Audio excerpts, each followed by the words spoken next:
I rise today to talk about the power of big tech and the influence that big tech has on our lives.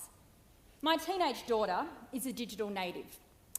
She's got a smartphone, she's got a laptop, she has social media, she streams what she wants to watch when she wants to watch it. She can search the answers of almost every question ever asked. She speaks with friends from other sides of the world that she's never met before on a variety of different platforms. She shops, plays and learns online. But almost everything that she does is traced, is part of surveillance and is watched very carefully in order to influence the decisions that she will make next. The data of her footprint online is captured for corporate profit. This influence of big tech companies needs to be taken on. And I know it's radical to suggest that these big tech companies who are so powerful now need to be reined in, but it is exactly what we need to do, not just to protect the safety of our children online, but to protect democracy itself. Tech giants aren't working in the public interest anymore. The internet isn't open and free, as perhaps it once was. It is now manipulated and controlled by a small handful of big corporations. They watch what we do, they follow what we do, and then they sell what they think we're going to do next. The internet has become an essential part of our lives. We use it for shopping, for healthcare, for accessing information, and to be keeping in touch with friends and family. But it is people who are the product of the big tech platforms. And as users, we have no idea just what information they have on us.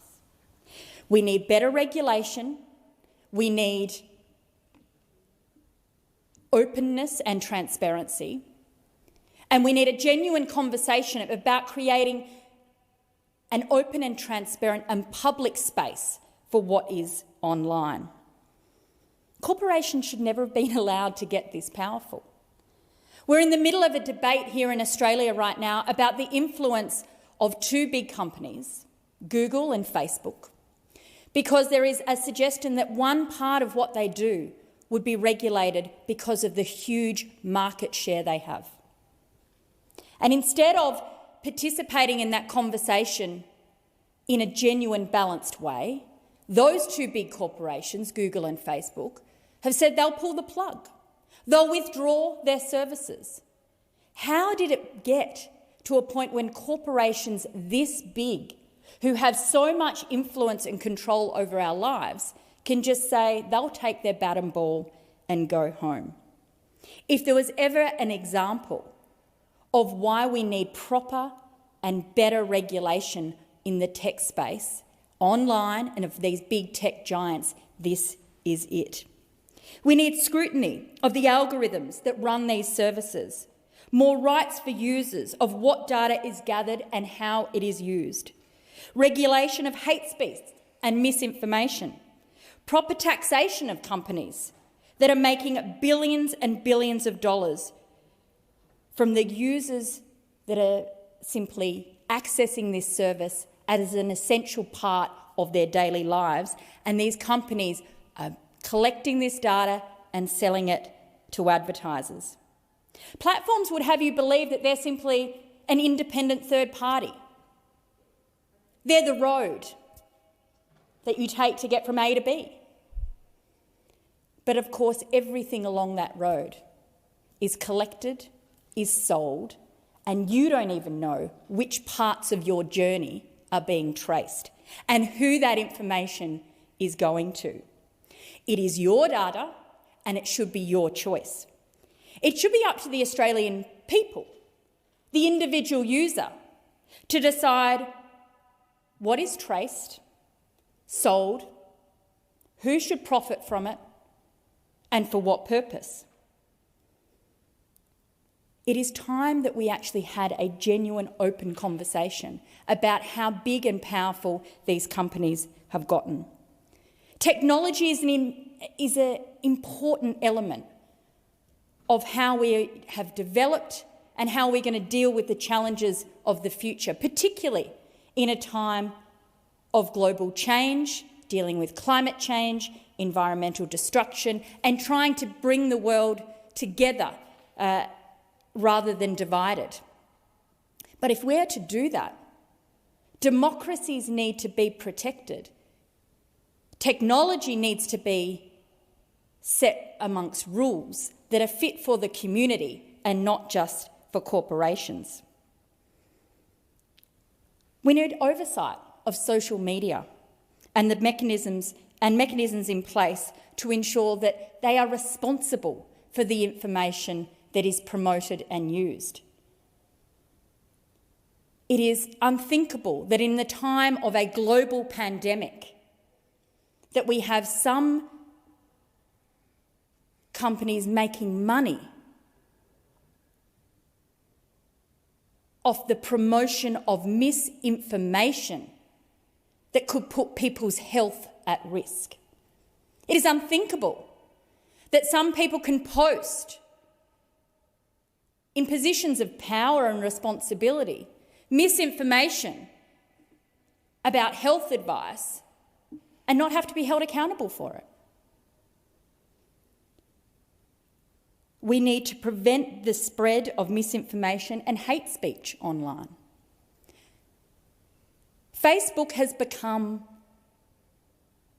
a platform where people get more likes and more friends and more shares. The more outrageous they are, the more hateful they are.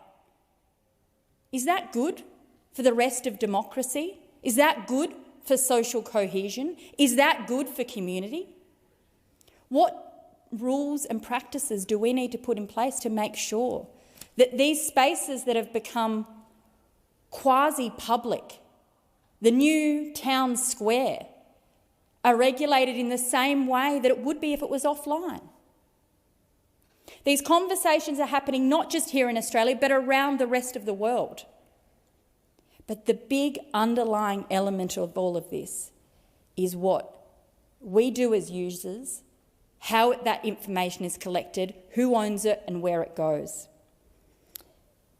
Big tech companies have been able to make huge profits and become incredibly powerful.